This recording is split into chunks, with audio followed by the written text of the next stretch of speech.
Okay, welcome back. Played through turn 3, the 3 p.m. turn for Grand Havoc.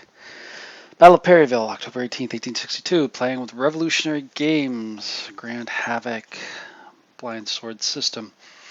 So turn 3, I was going to play it through with you again, but after I edited the last video, saw that this was going to be well over an hour for that last video, and I said, boy, not sure, because this is going to get pretty heavy here going forward.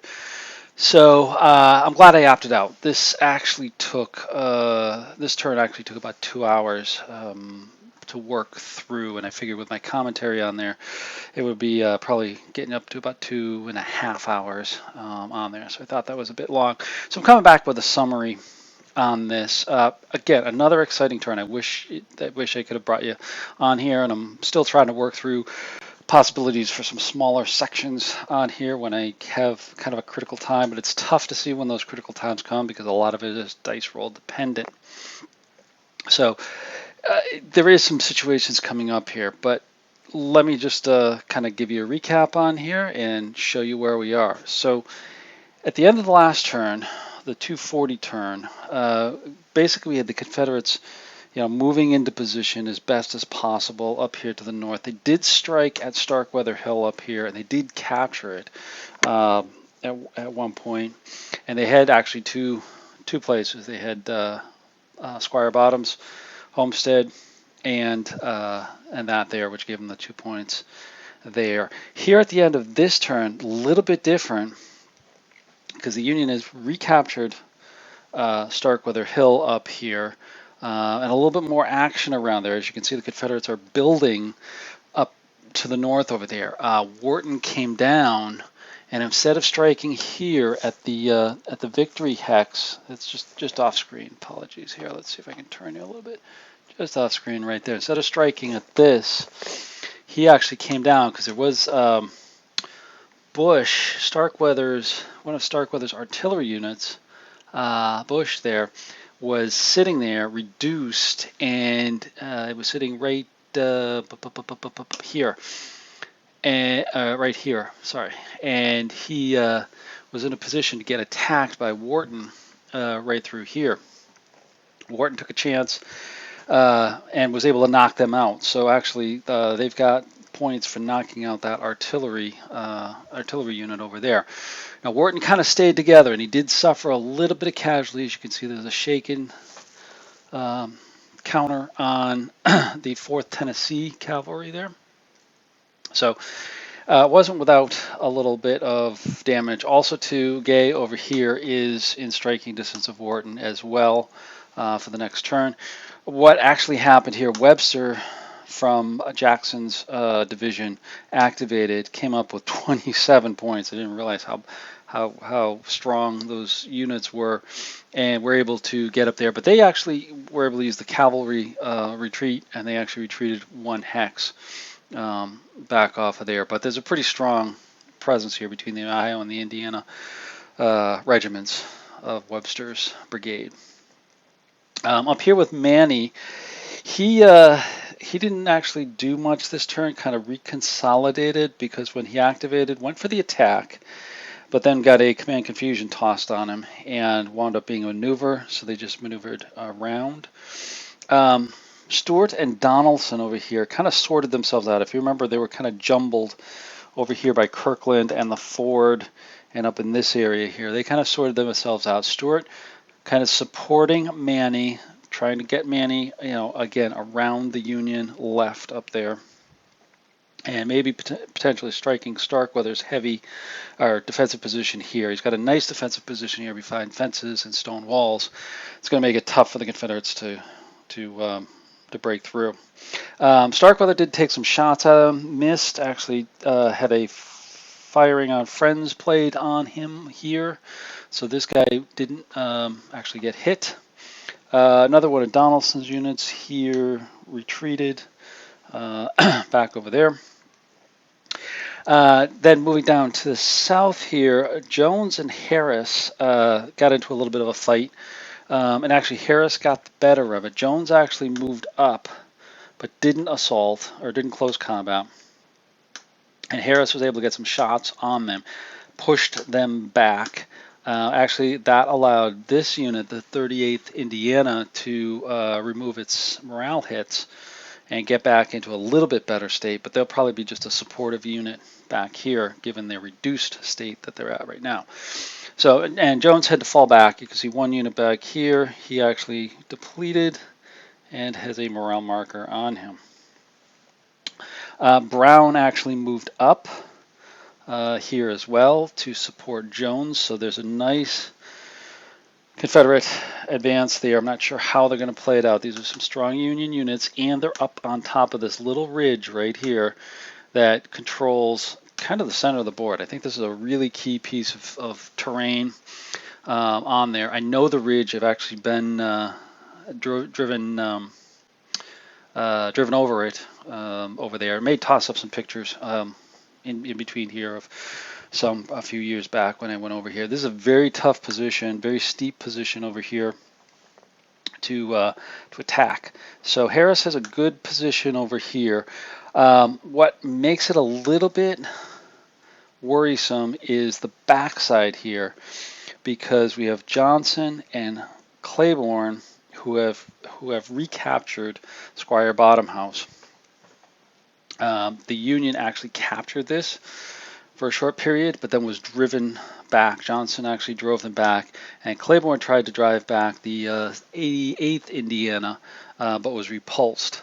Now, what kind of saved them a little bit, too, the Union that is, was the fact that there was a Confederate chaos on the fog of war, and they dropped it on this unit. So they were kind of stuck. This heavy, kind of really killer unit right there was stuck and couldn't do anything there as well. Although they really couldn't do much, because they are reduced by 1 strength point and, more importantly, 1 CR point. So they're 10 and 4 at the moment. So they couldn't even recover with that as well. So that kind of held them a little bit here. Again, as I said, they lost. They had to fall back. They took a shaken marker there as well. With Johnson, as I said, they successfully attacked, and they knocked out, yes, here it is. They actually fired at the 15th Kentucky here, flipped them, reduced them, and then close combated them and eliminated them, putting them on the broken track too. I'll show you the broken track here in a little bit later, but they got actually put on the 3 broken track when it started. So that allowed Johnson to recapture Squire Bottom and get that victory hex over there. That's the sole turn victory hex that they've captured so far. Union lost that. They hold Starkweather Hill. Now, one thing that did come out for the Union that's important is the brigade initiative, which allows, on a roll of 4 or less, allows 1 held brigade to actually take an action, attack, defend, or regroup. So this turn, actually, that came up, and it was successful. So what happened, again, excuse the glare from the lights there. Actually, I'll tilt this one up a little bit. There we go. What happened was that Sheridan, kind of suspecting something's going on, actually activated Grizel, and they actually moved from their bivouac position and occupied Harmon, and moved up to potentially occupy this hex here as well, to give the Confederates something to think about over here. These other 2 units moved up here as well. Going through the cornfield was very tough, so they didn't get very far. So they got the other one over here. So now they've got 2 turn victory hexes, which gives them the 2 points, and the Confederates got just 1. As far as atoms over here, they're still the ones that can activate. They actually took the brunt of a failed activation, so they didn't move very much, although their artillery up here teamed up with Cleburne's artillery and actually did some damage. Let me touch it back up here. Yep. Yeah, I might move you. There we go. Get you away from the glare, and I can give you a little bit more light. There you go. What was it? This one, 10th Ohio, actually was in this position here to try to support, to come up. Oh, no, excuse me. They were actually here, and they were supporting, at one point, they were supporting the 15th Kentucky that was eliminated. The artillery got a skilled artillery chit come up, took their shot over here, rolled double sixes on them, and ultimately depleted them and gave them a and disrupted them, gave them a double morale hit, and forced them to retreat, and that's why they wound up over there. So they played their skilled artillery very well to drive them off, because that was key to reduce the 13th Kentucky to an unsupported state, which now made them a 2, which made them very vulnerable to both firing and the close combat. So that was kind of interesting over there. That's one I would have, if I could have had back, I would have liked to show you on there, because it was very successful. This happened first, and then a couple chits later, then Johnson was able to attack over there. Very, very nice little set of situation that came up over there that I wish I could document. But as I said again, I would have to weed through roughly 2.5 hours worth of one turn to get that nugget out of there as well. Obviously, there's other good things that were out of there too, but I think that one's the one that really stands out, for the turn. A couple other things. Wood and Lytle, they had to soak up some failed activations over here. That's why they're still at their starting points.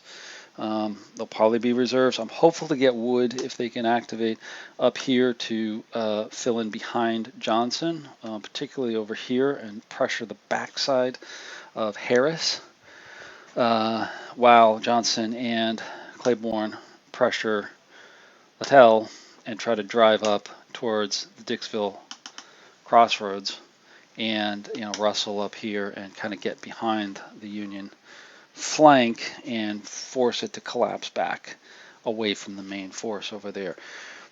That would be very good if we could do that before Buell activates, because then either Wood or Lytle can set up a defensive position over here, while the Confederates, crush the rest of the first corps.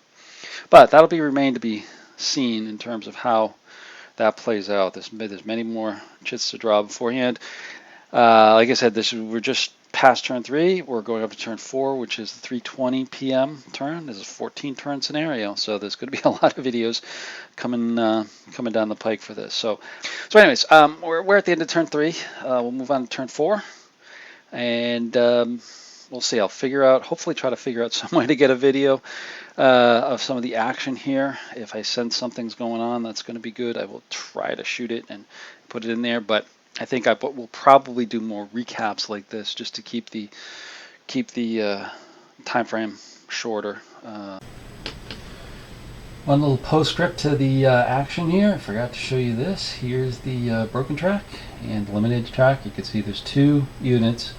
Terrell, I forgot to mention, there was the 105th Ohio that was stuck up there by the open knob. Got shot up by some sharpshooters and went on the broken 3 track. And then Lytle, which I talked about already. You can see the other Terrell, which was eliminated prior turn, is now down in the available box, so he'll start to come around next turn. And then you can see the Starkweather's artillery under Captain Bush over there under the eliminated. So that's where we're at. You can see the victory numbers right there. 3 for the Confederates, 4 for the Union, in the middle of the game. So a little postscript on to turn 3. See you on turn 4. Okay, coming back with turn 4. This is the 3:20 p.m. turn with Grand Havoc, Perryville, Battle of Perryville, October 8th, 1862. Revolutionary Games. And we're coming up with turn 4 here. So just giving you a quick introduction to the turn, trying a little bit different format, experimenting a little bit here with formats. So apologize if things change around a little bit. Hopefully it makes it a little bit more exciting, or not, who knows.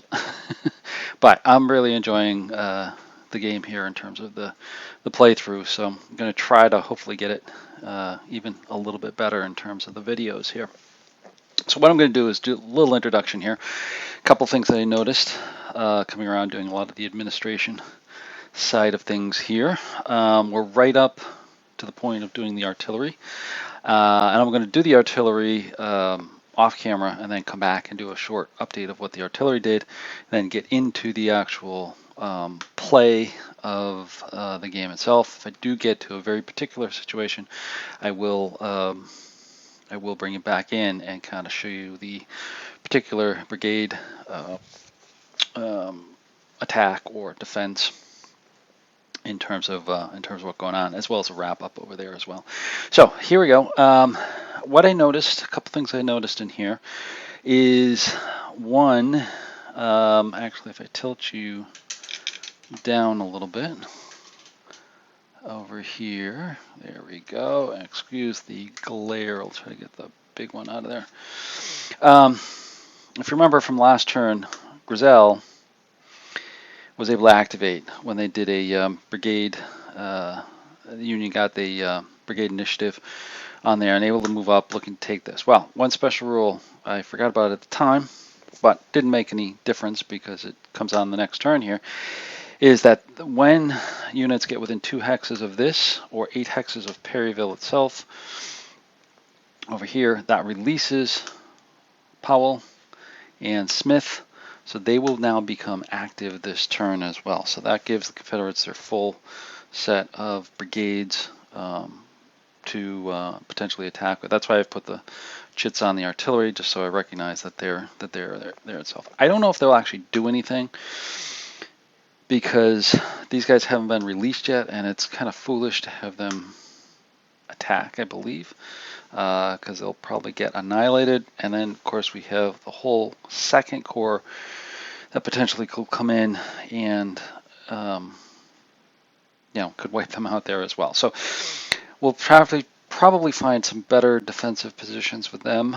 Smith will probably hold the town as much as possible over there as well, although the artillery might become useful because they're up on this hill and they can fire down the road, so if they get in here they may become useful here as well. The other thing to note as I was looking through that, the second corps, once that comes on board, we actually get another Confederate cavalry unit, Wheeler. That's this guy right here, and he'll come on board as well at that point in time, but most likely that'll be later because they've got to be released from hold as well as actually enter the board. They're off the board over here on the brigade display. So that's where we are. Going back to our main battle up here, you can see our situation. Let me give you a little bit more light now. There we go. You can see the situation with the Union where we left off. Confederates pushing hard here, although they've been taking some casualties over here, so that'll be interesting to form up. We do have some artillery that's going to fire a canister on them, which may be interesting here. I may keep you on and actually do that one. And then, the other ones are just preparatory fire from the Confederates, Confederate line back here. Possibly move up this guy just off camera right there. He hasn't been able to move up, but hopefully he can there as well. Again, trying to get around the Union left flank, the first corps over there, coming around the right flank pretty well there as well. So we'll see what happens here. Union perspective, like I said, blasting them over here. We may reposition some artillery because they really don't have too many good shots here. A lot of these are blocked for at least Harris's artillery, and Webster over here. I'm not sure what we'll do with him, but he may need to reinforce up over here given what's coming at him, coming at Lytle back over here. And the same thing with Terrell and Starkweather's other artillery. Remember, one of his artilleries was destroyed by Wharton's units up here. He will probably reposition here as well to try to stop Maney's attack or something like that. So let's actually keep you on here. We'll do the first attack. The Union is up first. It's going to be Lytle He's going to canister shot into Johnson's 25th Tennessee. And there's actually 2 units here, but that's going to be the primary unit in the 23rd. Remember, with 2 stacks, the higher SP is going to be the lead unit. So Lytle is 6. It's in canister range, which makes him 9. And there's no other effect. So it's 9. Johnson is a supported 3. Rolls a 44. On the 9 is a routine. So it's not as bad as it could be. That's a routine shot on them. Rolling a 4-4. So it's nothing on depletion, but it is a retreat. So they're going to have to fall back 1 hex. So they'll actually go that way. They've got to head either west or south. South is not good. West is. Or excuse me, north. Union goes west and south. Confederates go east and north, if I get my directions correct here. So he falls back. So interesting. Not as much as I would have expected, but at least that gets him back. They're going to have to move up there again. So now over to the Confederates. They really want to knock off Harris over here, because if they can take care of the center, that will be interesting there as well. But not sure this is going to be a great shot. So there's going to be 8. 1, 2, 3, 4. So they can't see him. He's behind the hill. They can see him. 1, 2, 3, 4, 5. But it's over units. So it's definitely within range. So he's being 8, but it's over units, which drops him down to a 6-7. So we'll take that shot and see what that looks like. 1-5, 1-5. That's a miss. That's a miss over there as well. So, couple of key shots there. Not really a lot going on. Actually, I need my artillery fired over there. That will help me remember. So let me go through and kind of do the rest of them. Rest of them are kind of low odds here as well, and then we'll come back and hopefully get you a little bit more action here. So thanks for watching. Stay tuned. Okay, coming back with the artillery at the end of turn, or the middle of turn 4. So kind of a few interesting things came up, even though it was a slow start. Both the Union and Confederate had some success afterwards. First off, Harris over here, his artillery, Simpson, was able to take a shot over here at 25th Tennessee that retreated from that first attack that I showed you. Actually hit him, depleted them, and they had to retreat here as well. So that has now left 23rd Tennessee out on its own over here, and quite a few units need to be recovered over here as well. Now, all good actions. 2 things happened over here, both with the artillery here from Cleburne and Adams. They combined and they actually hit the 88th Indiana, who's here around this barn, and gave them a morale hit and also forced them to retreat 2 hexes. So that opens that up for potentially Cleburne to move up in there as well. Also a lucky hit from Darden's artillery up here against that artillery that fired first. Actually got them to retreat 1 hex. So that has kind of opened this up. So this will become interesting to see what Cleburne and, I don't know, Johnson here. Johnson needs to do some recovery though, so that's what's going to be a tough decision over there as well for this turn. Other actions that came up, Webster took a shot, missed. We've got Terrell moved up to get back on Starkweather Hill, so there's a good force up there. Starkweather's artillery moved up to support those infantry that are about to be attacked potentially. A few other shots again going against Harris. Harris, the 94th Ohio, was reduced on a shot over here from these guys. Palmer. Was it Palmer's? No, sorry. That was Palmer's. on there as well. So that was interesting there as well. So, and then down to the south, Powell's and Smith's, they just stayed there. I don't want them to move quite yet. They need to wait to see what's going to happen with the Union units. So that's where we are at the end of turn 4, artillery phase. So I'm going to take the artillery chits off and get into the chit pull phase and bring you back with anything good within there. Okay, bring you back here with the chit activation. So we got Buckner came out, and he activated Shelbourne to attack and was able to make it. There's no firing, but they're coming up and going past Squire Bottoms and attacking Lytle up here on the hill. I think this could be fairly interesting, so that's why I'm bringing you back here. So units have moved up, and the attacks are going to be this way. The 13th, 15th Arkansas going after the 3rd Ohio, 2nd Tennessee, and 48th Tennessee going after the 10th Ohio. Now the 10th Ohio is reduced to 3-2, so that's going to be something. We're going to start with the first attack over here with 13th, 15th Arkansas. Let's get to the 3rd Ohio. So 3rd Ohio is going to fire. They're going to be 5, and there's nothing else there. So they're on the 5 column. 1-3, that's not a great roll, and that's going to be a miss. All right, so now 13, 15, they're reduced by 1, so they're going to be 10-4. So the attack is going to start on the 10. It's 2-to-1 odds, so it shifts up 2. They do have better cohesion. They're still 4-3 because they are supported.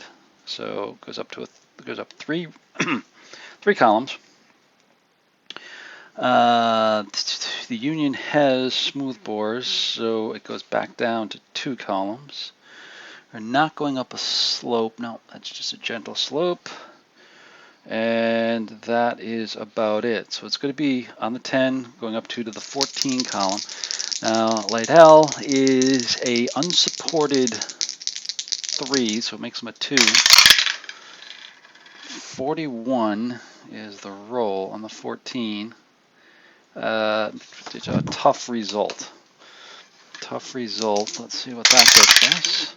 41 is a D and a retreat 1. All right, now he's already depleted, so we've got to do a break test. Now he's going to be a 2 on this break test.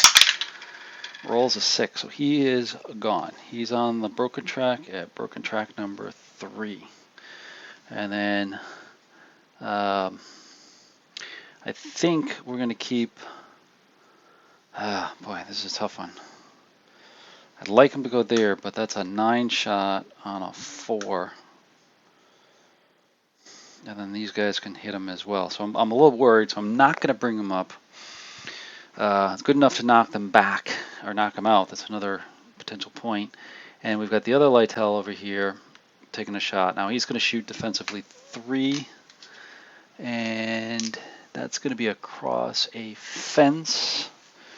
So that's going to reduce to 2. All right, and they're a supported 5. Or actually, I should say they're 4. No, that's going to be the lead unit because it's greater. So it's going to be a supported 3. Oh, that's okay. I can still see here. It's going to be a miss on there. Yep, so they missed. So now the assault. This time we're going to start with these guys, which are going to be a 4. Well, it could go either way because their morale is in tough shape up here. They are supported 2. So actually, we can go with the 48th being get a little better starting point. So it puts us on the 5 column. And let's see here. So they're going to be 9-3, which is 3-1. So it shifts 3. They're going to be better morale. Shift another one 4. And then Union does get a shift for smooth bores. So back down to 3.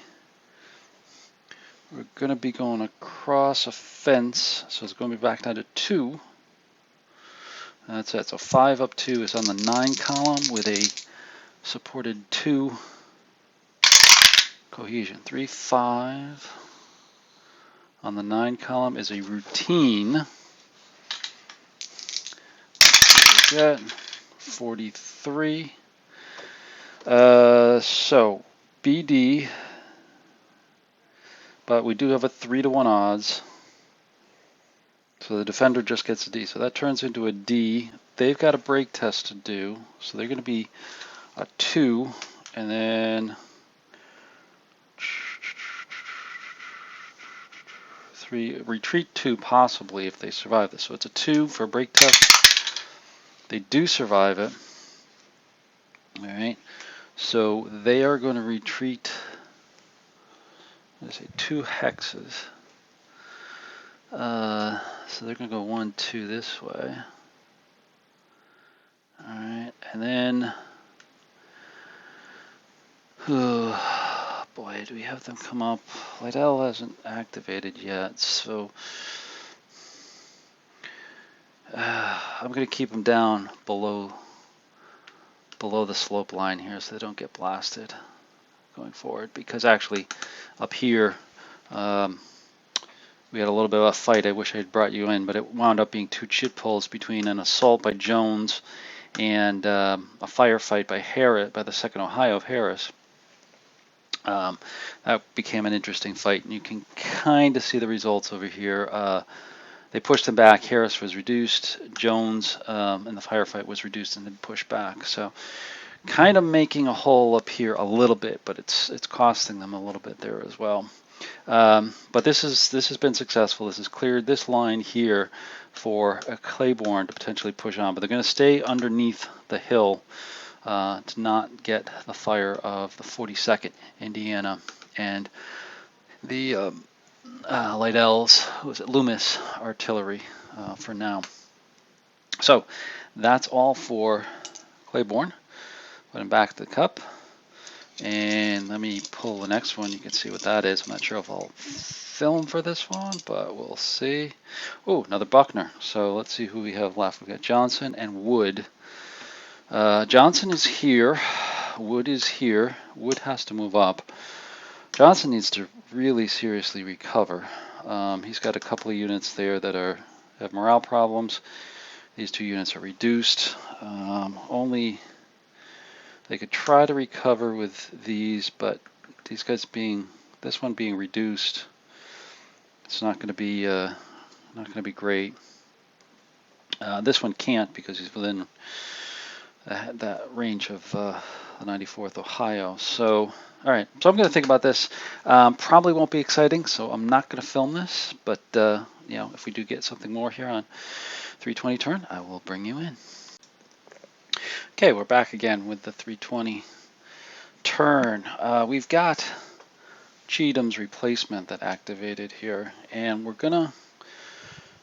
we actually rolled, and we're actually going to get Donelson in the attack. Now, this is going to be kind of a probing attack, not really heavy in there, because I think what we want to do is try to engage Harris's units to tie them up from reinforcing over here.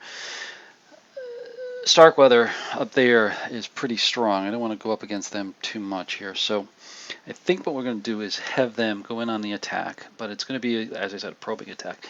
So first off, some shooting. 8th Tennessee is going to go against the 2nd Ohio, which they're going to be on the 2 column to start because of the range, and that's where they'll stay. So it's a 2, and it's a supported 4 for the Ohio Regiment, and that's a miss on him. We'll take the 51st Tennessee. They're firing straight ahead. They're rifles, so they'll be quartered, so it's just 1 against them. With their supported 3. 35, that's going to be a miss. Yeah, that's a miss as well. And then for good measure, this 38th Tennessee, firing over here at Starkweather, 79th PA. They will be an RS. There'll be 50%. There'll be 2 on the 2 column, and down 1 for the wall. Be on the 1 column. That's a supported 3. 2, 5. That's a miss. All the shooting was a miss. Now we'll get for the movement. I think what we're going to do to tie up Harris's northern units here, he's going to move up to there. And then we are going to have these guys move up to here. And this is going to tie up this and Starkweather. Now there could be some heavy fire on them. That's why I moved up to 4. Cohesion. Behind him, he'll move up. The other reason why I want to do attack is to get this guy back here. 1, 2, 3 into a position here. I don't want to bring him up because he's reduced, and I think that'll be it. So that effectively has kind of locked up Harris from supporting these units down here. If Johnson, you notice Johnson has moved up with his activation, and Cleburne has pushed out over here, they can go after those particular units if Harris does not restructure his line a little bit across there. Now Harris does have an activation, so there could be some restructuring there, but it's definitely putting pressure on the Union center of the 1st Corps with this. So with that, I'm on to the next chit, and that's going to be firing on friends. So with that, that's going to be held until Confederate fires. We'll pull one more chit, see what it is. And this is going to be Anderson. Anderson has 2 left. Brown here, and Smith. So let's see if he gets his roll. So he's a 4. Rolls a 4. So Smith is probably not going to do anything. Brown will probably, at this point, he is more in a defensive position here. So I'm going to take a little bit of a think about what I want to do with Brown, seeing as Donelson has beat him to the attack, and be back with you with other exciting moments. Okay, bringing you back again at the 320 turn. It's Harris's turn up, and he's over here. Remember, he's just been hit hard by Jones, a little bit by Johnson, and Donelson moving up here. Harris, I think, is going to take a defend order to try to hold the line over here. I'm not sure how it's going to work out right now because he's got, a big loop over here, seeing as Lytle is having problems over onto the right flank. Hopefully Webster can come down the next turn. But Harris is going to defend. So that means we're going to have some shooting and a little bit of movement. Unfortunately, there's nothing to recover morale hits. So it'll just be shooting and a little bit of moving. So first off, the 33rd Ohio taking on the 38th Tennessee. They are an 8. Okay, 8 with nothing else. Now it's a supported 4. So it's 8 with a supported 4 cohesion. 1, 2. That's not going to do much. That's not going to do anything, in fact. That's a miss. The 2nd Ohio is going to fire at the 8th Tennessee. They're a 9. That's it. They're a supported 3. 1, 6. Both of them having problems. Yeah, that's a miss. Both of them missed. That's not good. So now, the question is of movement. Do we continue to hold that ridge, or do we pull back to the next ridge over here? I think it may be wise to pull back because that's a little bit of a bubble in there, and they can be attacked by from Shelburne, Johnson, Jones, Donelson. 4 brigades. You got Brown in the distance. They got command confused, so they didn't do anything last time. So I think that's what they're going to have to do. Don't really like it, but I think I've got to firm up the defenses back here. So I think what we could do, every unit has 2 movement points. I think the 33rd Ohio stays where it is. I think the 10th Wisconsin comes up here in with artillery, like so. Oh, there we go. The 38th Illinois is going to come up here, like so. All right, I think 2nd Ohio 1, 2 to here. This guy unfortunately can't go anywhere. He's boxed in, and he'll kind of be out there. He'll probably be forced to retreat with an attack on there as well. But interesting little dilemma. Similar to what took place there. After reading about the battle, seeing the battle, talking with people about it, this is firming up much like what the battle looked like here. So the next one comes out is Rousseau. He has Lytle and Starkweather up there. I think Starkweather is in good position. And I don't want to do anything yet because Maney and Stewart have not done anything yet. So they're in a nice defensive position. So I think it's going to be Lytle. Boy, I'd like to regroup them, but unfortunately they're too close. Let's see, 1, 2, or 1, 2, 3. Yeah, 1, 2, 3. So he could recover, but he can't. Unfortunately, the guys on the tracks can't do anything. So I think they're going to maneuver. And basically, Lytle here is just going to come back 2, just to get out of the way and hopefully recover. He will go 1, 2, 3, 4 up into there. He won't be supported, unfortunately. They both won't be supported, but it's better than nothing. Cleburne is really pushing hard. Okay, bring you back 320. Turn again here. Cheatham activated. Actually, he's the last Chit to activate, so he's got a couple of them here. Stewart is going to initiate an attack with his brigade up here. Now, one quick thing to note on this with Stewart, he got hit with Starkweather's fire, and the 31st Tennessee was retreated, and it's got a 2 morale hit. But these other 2 stacks can get in here, and I'll show you how they're going to attack here in a second. So the attacking, first off, 5th Tennessee, along with the 24th Tennessee, took a shot at the 24th Illinois and reduced them. They got a good hit on them and reduced them. So that'll make it a little bit better for their assault against here. These other units, I'm going to show you here in a minute what I'm going to do. But these guys are going to move to here to assault 24th Illinois. These guys, oops, I just knocked him over, are going to go, let's see here, how can you do this?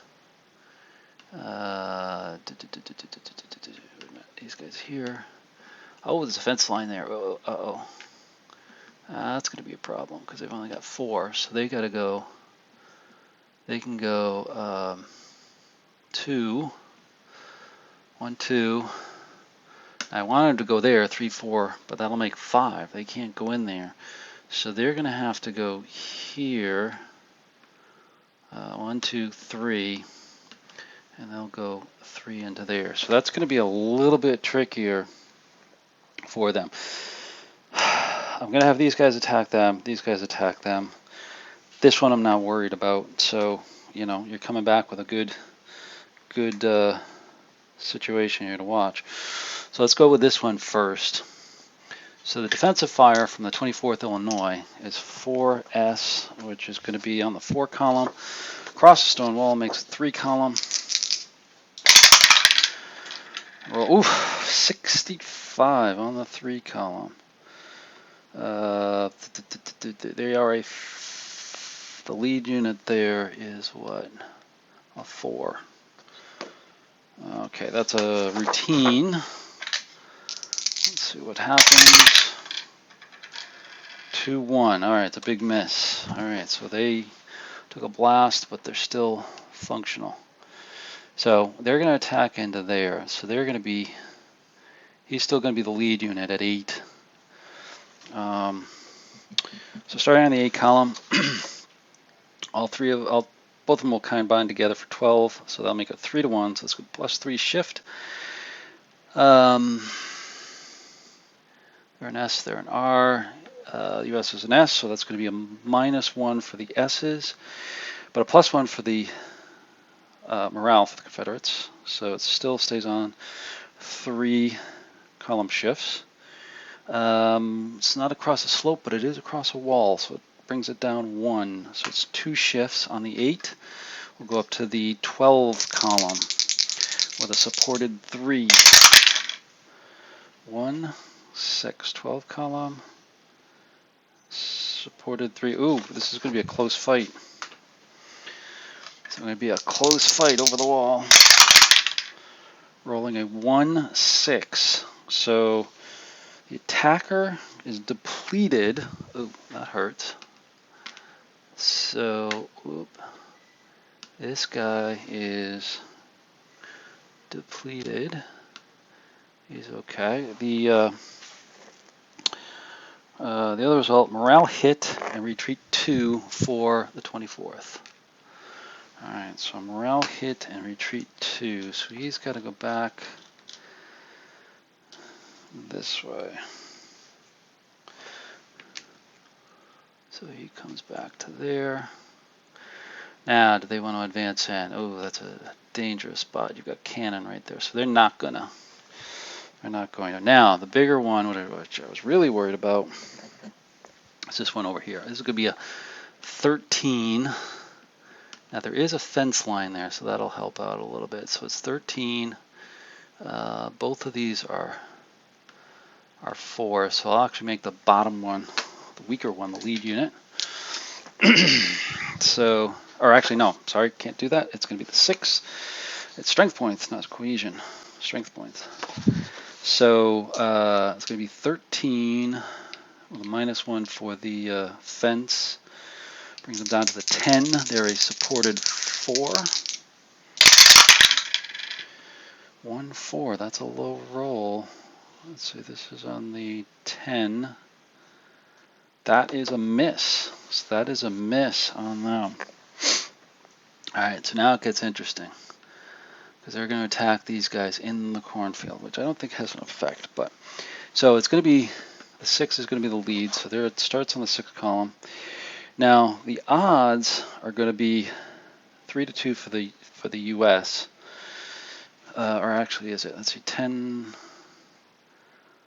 to 13, 10-5. Oh no, it's not. So there's no shift.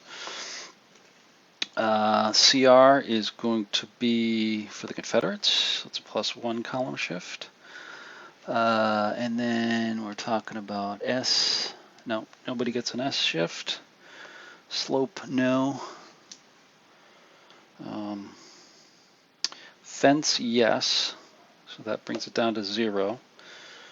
That's it. So it's straight up a 6 column on a 2 who is, are they supported? They are not supported anymore. So they're a 1. Ooh, this could get interesting. 6. 45 is a tough situation on them. It's tough. Rolls a 1-2. So no damage, but he has to retreat 2 hexes. So he's got to go 1. I could do a 1-2 here. Yeah, I think we'll do that.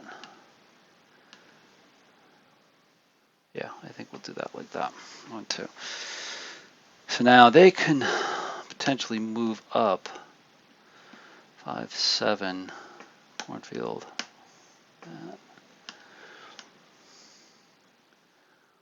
Yeah. Oof, it's a tough situation. Tough situation.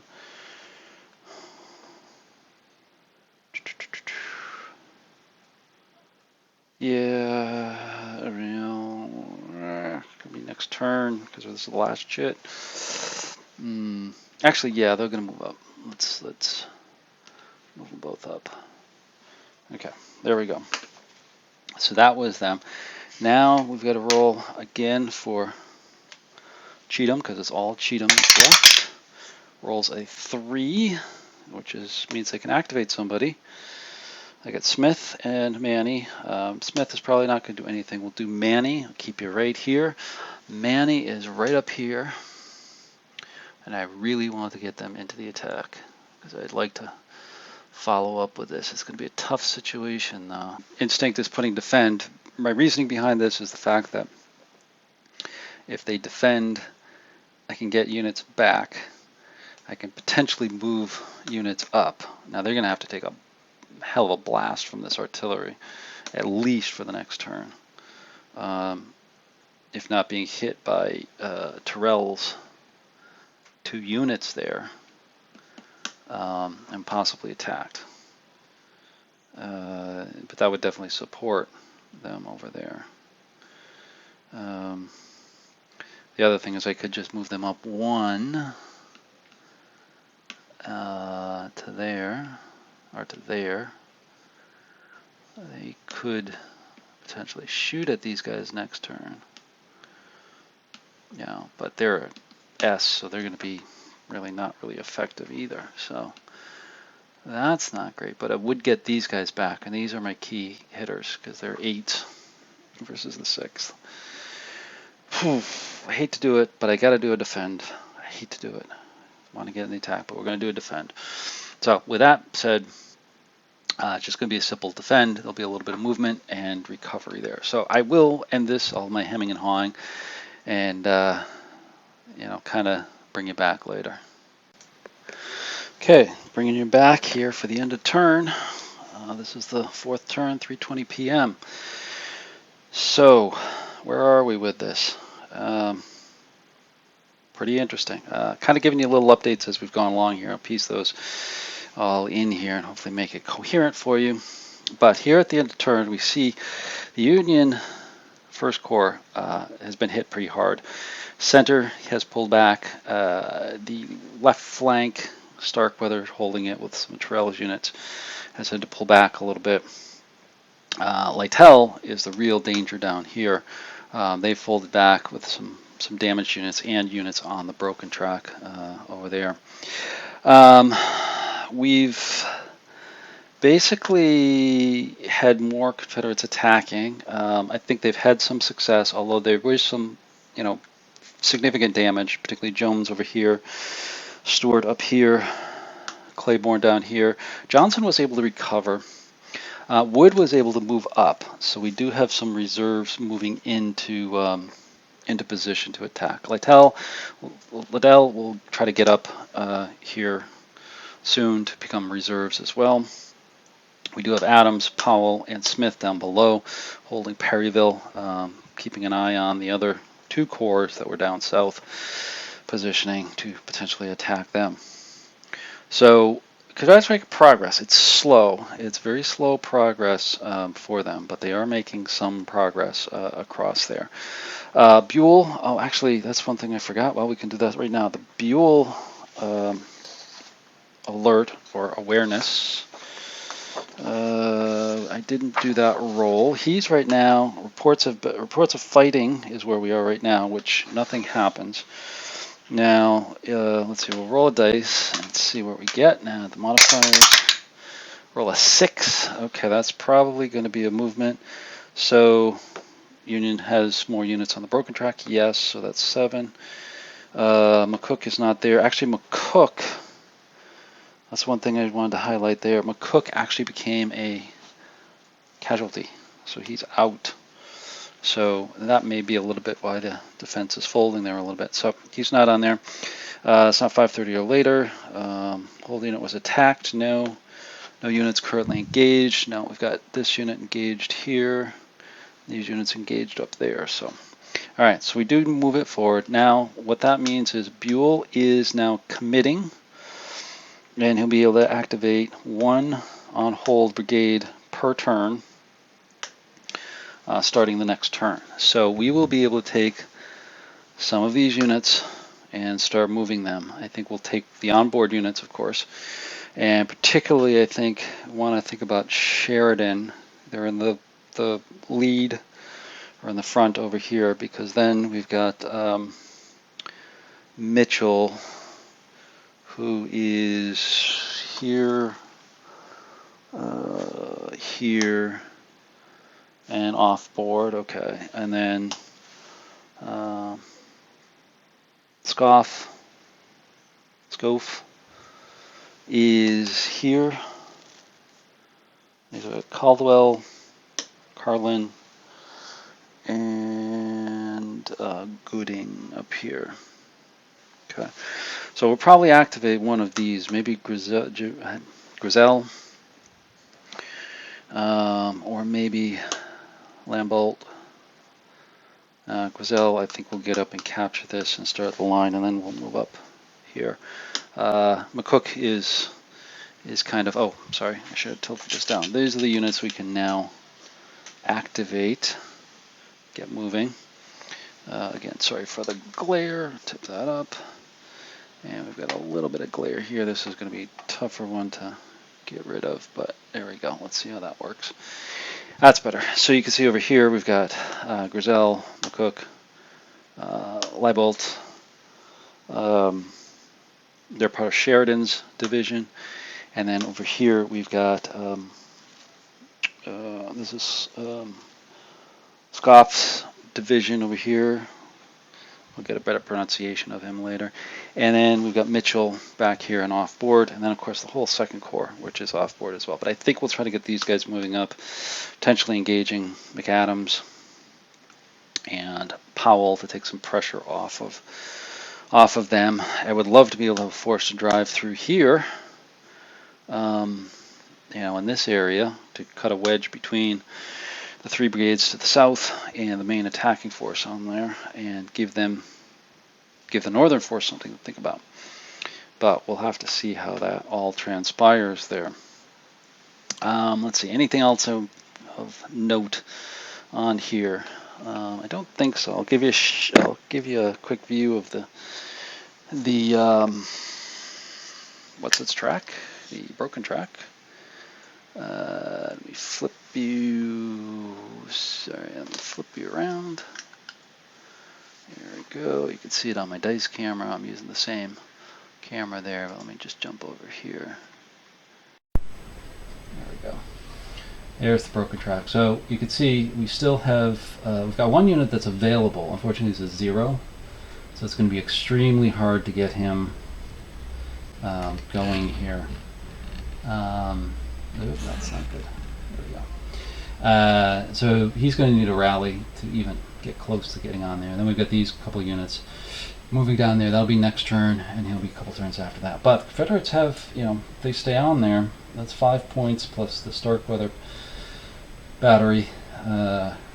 Total 5 points. Even though they're sitting at 4 points back here to the Union, 6 for the turn points. The Confederates have done enough damage that they'll be ahead a little bit. But there's still a long way to go. With this, like I said, this is just the end of turn 4. We're starting turn 5, and we'll go from there. We'll see how it goes. So really enjoying this. A lot of good action, a lot of good narrative, as I said before. So stay tuned for the next one, and once again, please like, comment, subscribe, whole 9 yards, and we'll see you on the next one. Thanks for watching.